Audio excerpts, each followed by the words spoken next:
नमस्कार, news one India देख रहे हैं आप। आपके साथ मैं हूं ऋतु। चले बुलेटिन की शुरुआत करते हैं बड़ी खबर के साथ। बड़ी खबर, सीएम योगी के दौरे का आज दूसरा दिन है और सुबह 10:30 बजे आर्यनगर जाएंगे सीएम योगी आदित्यनाथ। इस वक्त की बड़ी खबर आपको बता रहे हैं, गोरखपुर दौरे का दूसरा दिन, जिसमें कि दिवंगत पत्रकार डीके गुप्ता के आवास पर सीएम योगी आदित्यनाथ जाएंगे और सुबह 10:40 पर दिवंगत संतराज गोरखपुरी के आवास पर पहुंचेंगे। ये बड़ी खबर आप तक पहुंचा रहे हैं। सीएम योगी आदित्यनाथ के दौरे का दूसरे दिन गोरखपुर में सीएम योगी आदित्यनाथ 10:30 बजे आर्यनगर जाएंगे सीएम योगी आदित्यनाथ, जहां दिवंगत पत्रकार डीके गुप्ता के आवास पर सीएम योगी आदित्यनाथ पहुंचेंगे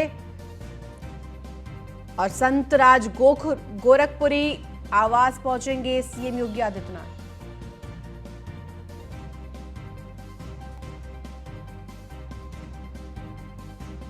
इस वक्त की बड़ी खबर आपको बता रहे हैं, गोरखपुर के दूसरे दिन का ये जो बड़ा कार्यक्रम रहेगा, बड़ा डे प्लान आज का 10:40 पर दिवंगत संतराज गोरखपुरी के आवास पहुंचेंगे सीएम योगी आदित्यनाथ। गोरखपुर के दौरे का आज दूसरा दिन है। सीएम योगी आदित्यनाथ के डे प्लान से जुड़ी ये बड़ी खबर आप तक पहुंचा रहे हैं। आज सुबह 10:30 बजे आर्यनगर सीएम योगी आदित्यनाथ जाएंगे और दिवंगत पत्रकार डीके गुप्ता के आवास पर सीएम योगी आदित्यनाथ जाकर दिवंगत संतराज गोरखपुरी के आवास पहुंचेंगे। अधिक जानकारी के साथ हमारे संवाददाता हरेंद्र दुबे जुड़ गए। हरेंद्र, जिस तरह से आज सीएम योगी आदित्यनाथ के पूरे दिन के जो डे प्लान है उसके बारे में हम जानकारी दे रहे हैं। गोरखपुर के दौरे का आज दूसरा दिन है, क्या कुछ होगा आज पूरे दिन? देखिए, उत्तर प्रदेश के मुख्यमंत्री योगी आदित्यनाथ को जैसे ही पता चला कि संतराज गोरखपुरी का निधन हो गया है और एक फोटो जर्नलिस्ट डीके गुप्ता का निधन हो गया है, तो मुख्यमंत्री आनंद फानन में रात गोरखपुर पहुंचे हैं और आज दोनों के परिवार से मिलन करेंगे और शोक संवेदना व्यक्त करेंगे। खासतौर से खिचड़ी मेले के जो तैयारी है, 13 तारीख से लगने वाली खिचड़ी मेले के तैयारियों का भी जायजा लिया। अधिकारियों के साथ बात भी की कि कहीं से कोई श्रद्धालु पर किसी तरह की ठंडक का असर न देखने को मिले। ठंडक से निपटने के लिए पूरी व्यवस्था गोरक्षनाथ मेले में कराई जाए, उसको लेकर के उत्तर प्रदेश के मुख्यमंत्री योगी आदित्यनाथ ने अधिकारियों के साथ बात की और बात करने के साथ साथ आज सुबह 10 बजे वो पहुंचेंगे संतराज गोरखपुरी और जर्नलिस्ट डीके गुप्ता के घर पहुंच के शोक संवेदना परिवारजनों से मिलकर के करेंगे और लोगों से खासतौर से ढाढ़स बंधाने का काम करेंगे कि ये तो नियम है, जो आया है सो जाएगा, राजा रंग फकीर, उनको ढाढ़स बंधाते हुए सांत्वना देने का काम करेंगे उत्तर प्रदेश के मुख्यमंत्री योगी आदित्यनाथ। हरेंद्र, क्योंकि आज तमाम उनके जो कार्यक्रम है पूरे डे के दौरान, आपने बताया कि जो पत्रकार है उनकी निधन के बाद दिवंगत पत्रकार को श्रद्धांजलि देने के लिए भी पहुंचेंगे, तो ऐसे में उस दौरान कौन कौन उनके साथ मौजूद रहेंगे? देखिए, जब वो उत्तर प्रदेश के मुख्यमंत्री योगी आदित्यनाथ गोरखपुर आते हैं तो गोरखपुर के भारतीय जनता पार्टी से जुड़े विधायक, भारतीय जनता पार्टी के सांसद सहित तमाम लोग उनके साथ शिरकत करते हैं। तो आज भारतीय जनता पार्टी के जितने भी पदाधिकारी हैं और जितने भी विधायक हैं और समस्त लोग आज इनके साथ मौजूद दिखेंगे और संतराज गोरखपुरी और जो पत्रकार डीके गुप्ता हैं उनके घर भी जाने का सभी लोग काम करेंगे और शोक संवेदना व्यक्त करने के साथ साथ परिवार को ढांढस भी बधाएंगे। ठीक है, बहुत बहुत शुक्रिया तमाम जानकारी के लिए हरेंद्र। वह राजधानी लखनऊ के इंदिरा गांधी प्रतिष्ठान में 1 दिवसीय निवेशक सम्मेलन का आयोजन हुआ है। कार्यक्रम में प्रदेश के डिप्टी सीएम ब्रजेश पाठक, केंद्रीय राज्य मंत्री कौशल किशोर और यूपी के स्वतंत्र प्रभार राज्य मंत्री कपिल देव अग्रवाल शामिल हुए। आपको बता दें कि इस दौरान संबोधन में ब्रजेश पाठक ने कहा कि तकनीकी से प्रदेश के अस्पताल जोड़े जा रहे हैं। आने वाले समय में देश में नंबर 1 होगा यूपी, स्वास्थ्य सेवाओं में यूपी नंबर 1 साबित होगा। वहीं कौशल किशोर ने यह भी कहा कि यूपी में आए निवेशकों का स्वागत है। राहुल गांधी को लेकर कौशल किशोर ने कहा कि राहुल गांधी को अपने बयानों को खुद सुनना चाहिए। राज्य मंत्री कपिल देव अग्रवाल ने अपने संबोधन में कहा कि यूपी में रोजगार की अपार संभावनाएं हैं। भारत की इकोनॉमी $5 ट्रिलियन की हो, इस दिशा में आदरणीय प्रधानमंत्री जी ने लगातार हम सबको मार्गदर्शन देते हुए देश को आगे बढ़ाने का काम किया है। $5 ट्रिलियन इकोनॉमी के लक्ष्य को पाने के लिए उत्तर प्रदेश राज्य अपनी भूमिका निभा रहा है। आदरणीय मुख्यमंत्री योगी जी के नेतृत्व में हम प्रदेश की इकोनॉमी को $1 ट्रिलियन इकोनॉमी की ओर ले जाने के लिए काम कर रहे हैं। इसी उद्देश्य की प्राप्ति के लिए उत्तर प्रदेश राज्य में सभी जनपदों में औद्योगिक विकास चतुर्मुखी हो, उस दिशा में लगातार हम सब काम कर रहे हैं। दुनिया के अन्य राष्ट्रों के उद्योगपति उत्तर प्रदेश में अपना उद्योग लगाने के लिए लगातार इच्छा जाहिर करते थे विभिन्न प्लेटफॉर्म पर। जिस ढंग से वहां उद्योगपति भारत में रुचि ले रहे थे, खासकर उत्तर प्रदेश राज्य में रुचि ले रहे थे, मैं कह सकता हूं वो दिन दूर नहीं जब उत्तर प्रदेश राज्य औद्योगिक विकास के मामले में पूरे भारत में नंबर 1 पर होगा और ये बहुत पास में क्षण आने वाला है। उत्तर प्रदेश में माननीय योगी आदित्यनाथ जी के नेतृत्व में लगातार जो इन्वेस्टर्स हैं, उद्योगपति हैं, उद्यमी हैं, उनका लगातार विश्वास बढ़ता जा रहा है और ये विश्वास कानून व्यवस्था सुदृढ़ होने के नाते लगातार बढ़ रहा है, जिसके कारण उद्यमियों की संख्या अपना धन इन्वेस्ट करने के लिए उत्तर प्रदेश में एक विश्वास बना है। उत्तर प्रदेश में लगातार निवेश हो रहा है और हम सब जानते हैं कि पहले के समय में कैसी स्थिति उत्तर प्रदेश के अंदर थी। उत्तर प्रदेश से लोग पलायन कर रहे थे, लोग पैसा खर्च करते हुए डरते थे और पूरा उत्तर प्रदेश अन्य प्रदेशों की ओर भाग रहा था। योगी जी को मुख्यमंत्री के रूप में चयन होने के बाद जिस प्रकार से क्रांतिकारी परिवर्तन उत्तर प्रदेश के अंदर हुआ है, एक माहौल बना है जो गुंडई, दमन, अपहरण, लूट ये प्रदेश के अंदर थी, उद्यमों के साथ भी, व्यापारियों के साथ भी, बहनों और बेटियों के साथ भी, उसको उबारने का काम, एक मुस्कान लाने का काम, एक ऊर्जा के साथ माननीय मुख्यमंत्री ने किया है और एक बहुत शानदार एक माहौल उत्तर प्रदेश के अंदर है। हम सबने देखा है कि दुनिया भर के अंदर हमारे सभी मंत्रीगण, अधिकारीगण वहां गए तो हैं ही, लेकिन वहां के उद्यमियों ने, बड़े बड़े कॉर्पोरेट्स ने जिस प्रकार से उत्तर प्रदेश के पर हाथ के हाथ प्रसन्नतापूर्वक निवेश करने की सहमति जताई है, निश्चित रूप से ये आप सब लोगों का संबल, आप सब लोगों का भी सम्मान बढ़ा है, उत्तर प्रदेश का भी सम्मान बढ़ा है और हम सबका गौरव मित्रों बढ़ने का काम हुआ। इससे जितने रोजगार का चयन होगा, रोजगारों का सृजन होगा, कैसे कैसे आप लोगों को स्किल्ड युवाओं की आवश्यकता है, कैसे किस किस सेक्टर में युवा काम करेंगे, हमारी बेटियां काम करेंगी, अपार संभावनाएं युवाओं को काम करने की है। वह लखनऊ में निवेशक सम्मेलन में शामिल हुए यूपी के स्वतंत्र प्रभार राज्य मंत्री कपिल देव अग्रवाल ने क्या कुछ कहा, आइए आपको सुनवाते हैं। आज लखनऊ के निवेशकों के लिए एक समिट रखा गया था जिस तरह से GIS 23 की तैयारी चल रही है, उस पर बात करने से मौजूद हैं कपिल अग्रवाल जी हैं, मंत्री हैं। सर, विदेश का हो गया, देशों में दौरे चल रहे, आज लखनऊ की बात थी, आपके पास तमाम जगह से आपने खुद बताया कि आपको आज जाना था, पर आपने लखनऊ चुना, क्या खास है? देखिए, आज बहुत ही प्रसन्नता का विषय है कि जितना टारगेट लेकर के हमारे मुख्यमंत्री चल रहे थे उससे भी 2 गुना लक्ष्य हमको प्राप्त हो रहा है। उससे ज़्यादा उद्यमी उत्तर प्रदेश के अंदर इन्वेस्ट कर रहे हैं। पहले दुनिया भर के अंदर हमारे मंत्री अधिकारीगण वहाँ गए, लोगों को इन्वाइट किया, प्रसन्नतापूर्वक लोग आ रहे हैं।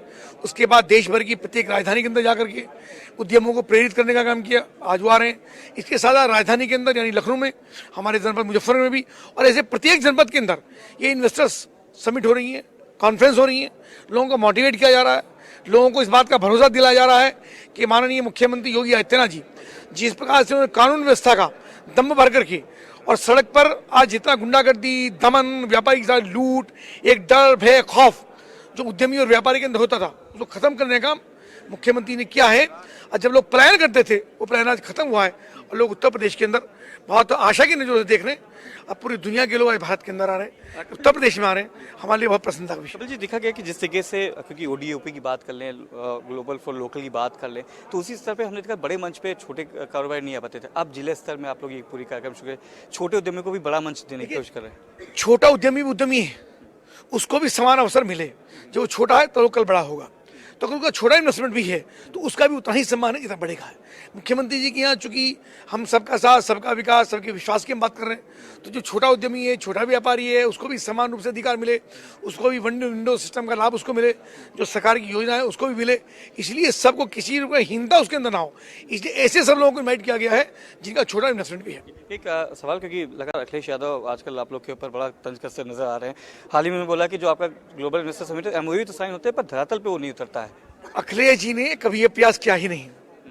अखिलेश जी की सरकार हमेशा व्यापारी को उद्यमी को बहुत खराब दृष्टि से देखती थी और मुख्यमंत्री जी के आगमन के बाद उन सबको आज मौका मिला है अपना विस्तार करने का, अपने व्यापार और व्यवसाय को विस्तार करने का, अपने उद्योग विस्तार करने का।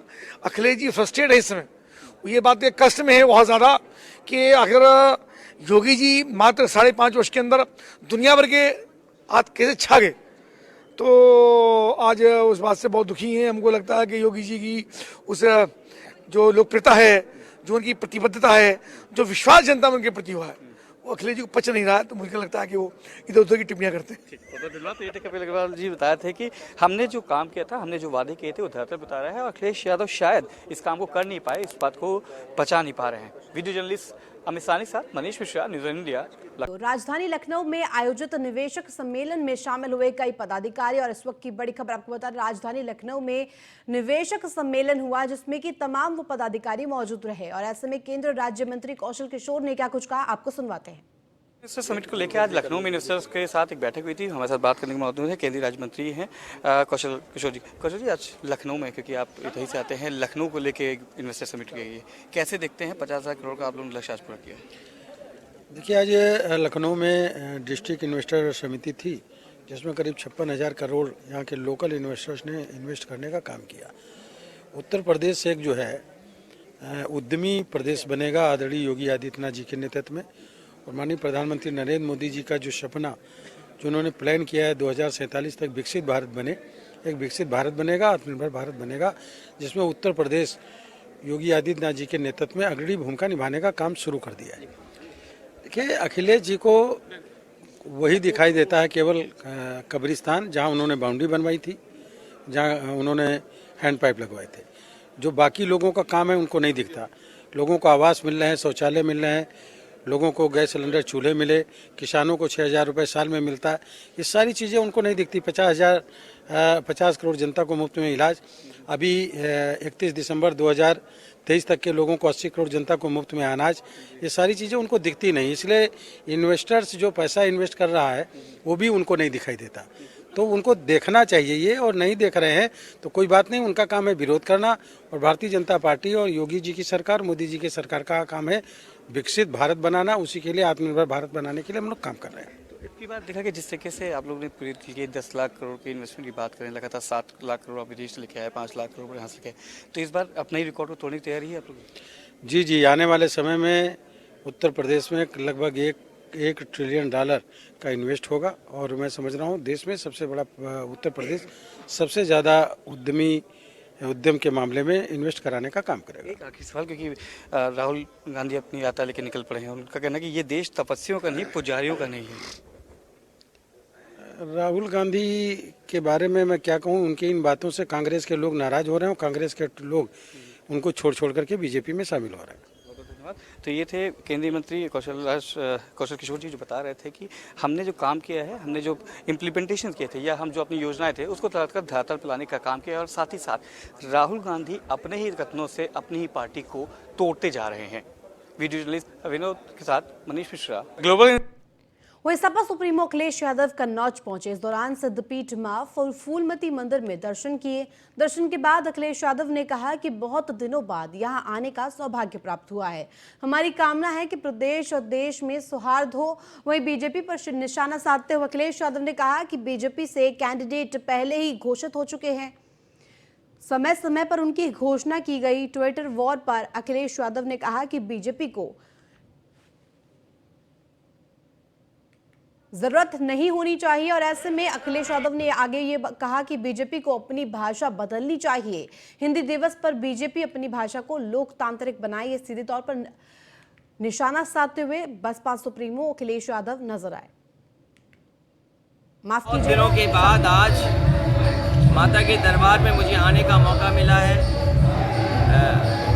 हमारी कामना है कि प्रदेश और देश तरक्की करे। इस सरकार को सरकार मत मानिए। इस सरकार को उद्योगपतियों का, बड़े बड़े उद्योगपतियों का, उनके संगठन के सहयोग करने वाला संस्था मानिए।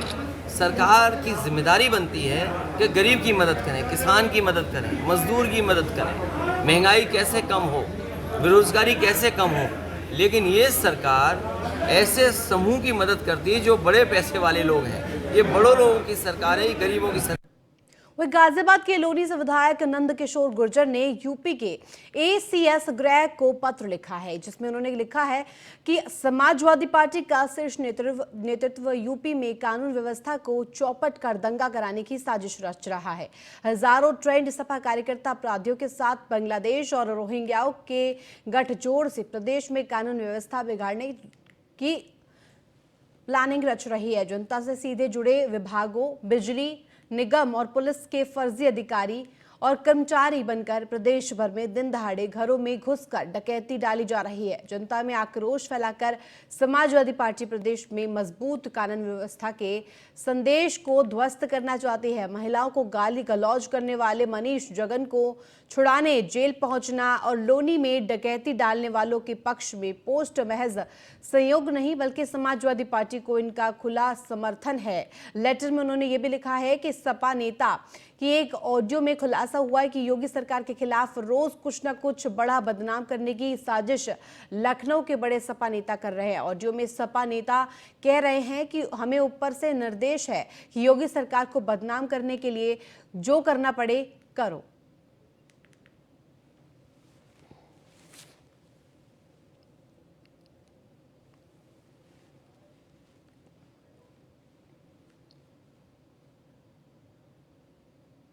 वही हापुड़ में बोरवेल में फंसे बच्चे को एनडीआरएफ की टीम ने रेस्क्यू कर बाहर निकाला है। करीब 3 घंटे तक बोरवेल में मासूम मावियान फंसा रहा। बता दें कि 50 फीट गहरे बोरवेल में मासूम मावियान फंसा था और फिर बड़ी मुश्किल से एनडीआरएफ की सूझबूझ से उसे निकाला गया। मेरा बेटे के गिर गया था पाइपों में और मुझसे नहीं आ रहा। आपको कैसे जानकारी हुई इस चीज़ की? मैं उसको ढूंढने के लिए निकली थी, काफ़ी टाइम हो गया था तो मैं उसको ढूंढने के लिए निकली, तब मुझे पता चला कि यहाँ पे पाइप में गिर गया है। वो वहाँ शोर हो रहा था और पुलिस को बुलाई जा रही थी। तो कितना टाइम लगा आपके बच्चे को बचाने के लिए? 5 से 6 घंटे लगे हैं। सुबह 12 बजे गिरा था और शाम 5 बजे निकला है। उनको क्या कहना चाहेंगे? जी बहुत बहुत शुक्रिया। कांग्रेस नेता राहुल गांधी ने उस बयान को लेकर पुजारियों में आक्रोश है जिसमें उन्होंने कहा कि ये देश तपस्वियों का है, पुजारियों का नहीं। राहुल गांधी के बयान से नाराज बागपत में पुजारियों ने राहुल गांधी का पुतला फूंककर आक्रोश जताया। कोतवाली इलाके के पंचवटी मंदिर पर पुजारी संगठन ने बयान के विरोध पर प्रदर्शन किया।